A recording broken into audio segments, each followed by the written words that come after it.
चित्रां सन्ततकमलवदनां मकुटधरां चित्राम्बरालङ्कृतां चित्रूपां परदेवतां स्मितमुखीं चिन्ताकुलध्वंसिनीं चैतामृतवर्षिणीं हरिहरब्रह्मादिभिर्वन्दितां सत्यां सामजराजमन्दगमनां सर्वेश्वरीं भावये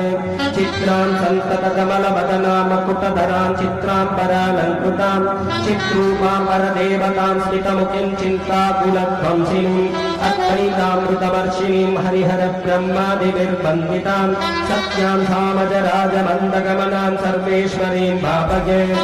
चित्रां सन्ततकमलवदनां मकुटधरां चित्राम्बरालङ्कृतां चित्रूपां परदेवतां स्मितमुखीं चिन्ताकुलध्वंसिनीं अद्वैतामृतवर्षिणीं हरिहरब्रह्मादिभिर्वन्दितां सत्यां सामजराजमन्दगमनां सर्वेश्वरीं भावये